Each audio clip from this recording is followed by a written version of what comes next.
Hello everyone, मैं doctor प्रगति गुप्ता और आज इस वीडियो में हम बात करने वाले हैं कुछ ऐसे मिथ्स एंड फैक्ट्स के बारे में जो अस्थमा पेशेंट्स के माइंड में रहते हैं या सोसाइटी उनके माइंड में डाल देती है या जनरली हम बचपन से सुनते आए हैं।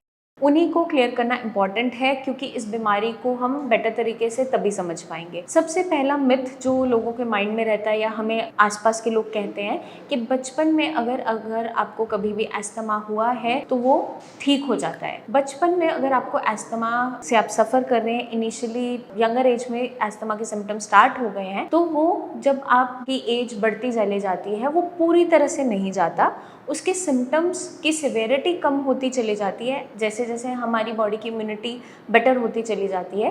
बट कम्प्लीटली वो चला गया है या नहीं वो कहना मुश्किल है क्योंकि हमें अपने लाइफस्टाइल को मेंटेन करना ज़रूरी है और हेल्दी लाइफस्टाइल को अच्छे से अगर हम मेंटेन करते हैं तो हमारे सिम्टम्स जो इनिशियली चाइल्डहुड में बहुत ज़्यादा आते थे वो कम होते चले जाते हैं।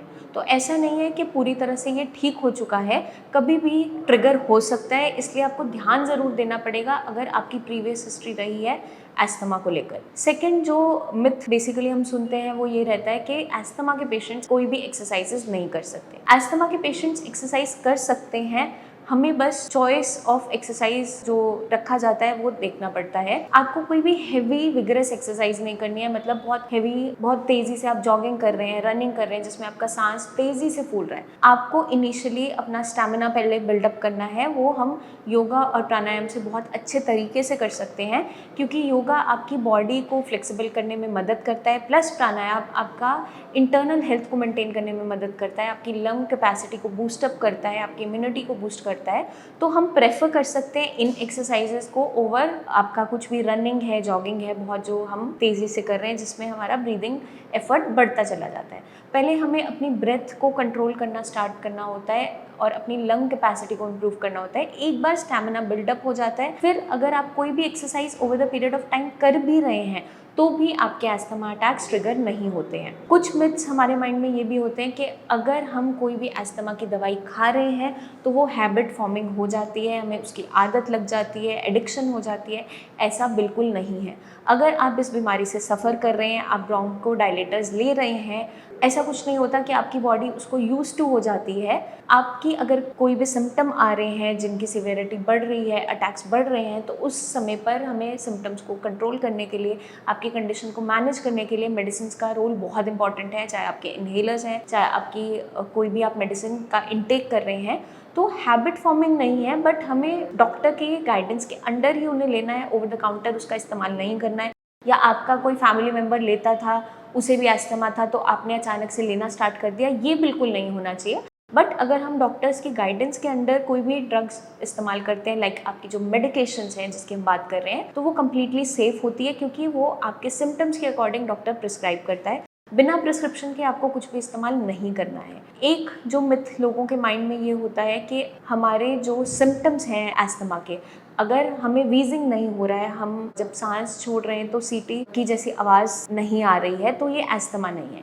ज़रूरी नहीं है अगर वीजिंग प्रेजेंट नहीं है तो अस्थमा ये नहीं है, क्योंकि अस्थमा के और भी सिम्टम्स होते हैं लाइक चेस्ट टाइटनेस, सांस लेने में बहुत ज़्यादा तकलीफ होना, बलगम बहुत ज़्यादा बनना, खांसते खांसते आपको ऐसा महसूस होना कि जब तक बलगम बाहर नहीं आया आपको आराम नहीं मिल रहा है। तो ज़रूरी नहीं है हर एक केस में वीजिंग प्रेजेंट होगा और हर एक अस्थमा अटैक अपने आप में अलग होता है। पहले आपको इनिशियली मान लीजिए 1-2 दिन पहले अटैक आया था, उसकी सिवियरिटी और जो अब 1-2 दिन बाद आया है वो डिफरेंट हो सकती है क्योंकि हमने क्या मेडिसिन का इस्तेमाल किया है, क्या प्रिकॉशंस ली है, उस पर वो डिपेंडेंट होता है। तो सिर्फ वीजिंग से हम नहीं जज कर सकते कि अस्थमा है या नहीं, बाकी और भी सिम्टम्स देखने होते हैं, आपकी लैब इन्वेस्टिगेशंस होती है, उससे डॉक्टर्स डायग्नोसिस बनाते हैं। तो ये बहुत से मिथ्स हैं जिसके फैक्ट्स को आपको हमने समझाया है।